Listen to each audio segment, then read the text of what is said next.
Hello po, Megalaw, shout out po sa inyong lahat dyan at good day. At syempre sa lahat po na may kaarawan ngayong November, ngayong October, happiest birthday, mag-enjoy po kayo at magpakasaya po kayo. At syempre may i-greet po ako na isa kong kaibigan dito po sa YouTube and syempre isa sa mga kaibigan ng mga Luya Babies. Walang iba po kundi si Ma'am Shawi Adventures. Happiest birthday po. Kahit late na po ako mag-greeting sa'yo, ang importante po ay nag-greet kita, nag-greet ka namin, at uli man at magaling ay maganda pa rin. Kaya po Ma'am Shawi, special itong greetings ko sa iyo. Kaya po, alam niyo po guys, may 3K katangian po si Ma'am Shawi.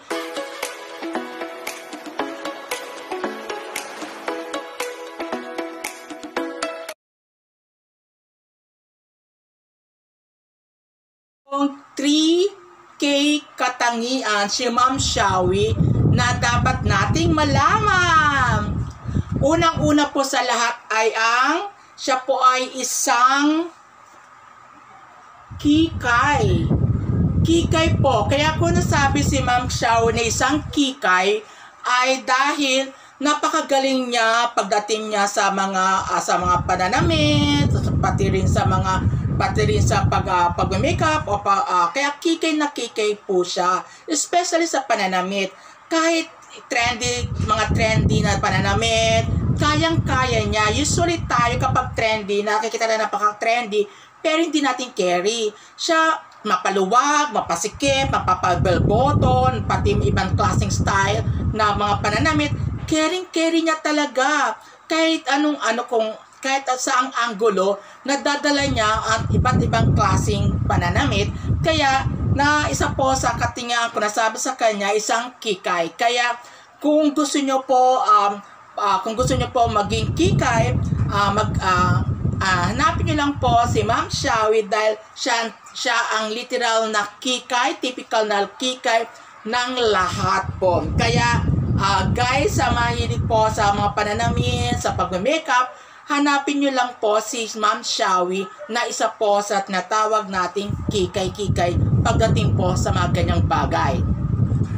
Yes, of course, ang pangalawa po ay si Ma'am Shawi ay isa po siyang kwela. Kwela po siya pagdating po sa mga kaibigan. Wala siyang kaartihan. Talagang promise, wala siyang kaarte-arte. Kapag nasa labas po kayo ng bahay, kasama mo siya sa pag-roaming, pamamasyal, makikita mo talaga ng ang kasaya-saya niya. Kaya kwela siya talaga. Mawawala yung boredom mo, boring mo kapag kasama mo siya. Mapapangiti ka sa kanya. Kaya love na love ko si Ma'am Shawi. Mga panahon na nakita ko siya, talagang na-impress ako sa kanyang kakwelahan. Kasi talagang ma-cheer ka talaga, ma-cheer you up when you're not in good mood. Siya talagang bagay po maging kaibigan po. Dahil nasa kanya po ang tinatawag na kwela. Kasi game siya kapag may tumutugtog, kapag pilyang tugtog, talagang sasayaw at sasayaw siya talaga. Kasi Hoda, wala siyang pakialam kapag gusto niya itong ginagawa niya. At typical na, yung kumbaga sa ayaw niya ng kaplastika, siya yon. Kasi kung ano makikita mo sa kanya, siya yon. Transparent po siya. Kaya nasa kanya ang kwela talaga. Kapag gusto niyo ma-enjoy, kaya isa siyang kwela. And of course, meron pa po siya 3K na katangian. Nasabi ko na po ang kikay. Nasabi ko na po ang kwela. And of course, meron pa po ang pinaka-last list para sa kanyang class list para sa kanyang K ay kalog. Kalog. Napakakalog niya talaga. Super duper mahahawa ka sa kanyang kakalugan. Dahil pati ikaw ay mapapadamay sa kanyang kalog. Talagang kahit yung typical na parang prim and proper ka kapag kasama mo siya, parang maengganyo kang gawin yung ginagawa niya. Kaya love na love ko talaga siya. Ando din yung positivity, yung good atmosphere. Kaya nasa kanya talaga tinatawag na kalog. kung gusto mo siyang, kung gusto mo talagang maging kalog, na walang pagka-naive mo, na walang pagkamahiyain mo, dikitan mo lang si Ma'am Shawi. Isa po sa magbibigay sa iyo ng kasayahan kapag kasama mo siya. Kaya ako nasabi ito dahil na-experience ko.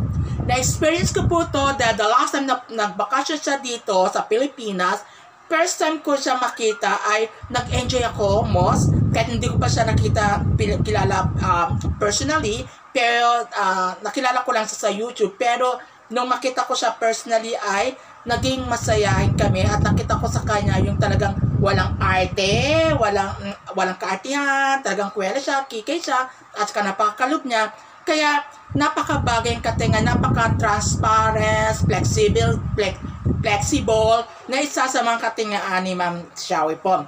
Kaya guys, panoodin po natin yung mga nakaraang picture, video namin na nagsama kami. Sana po magustuhan nyo po para papatunayan natin na mga sinasabi ko ay totoo. Kaya sana po mag-enjoy po tayo.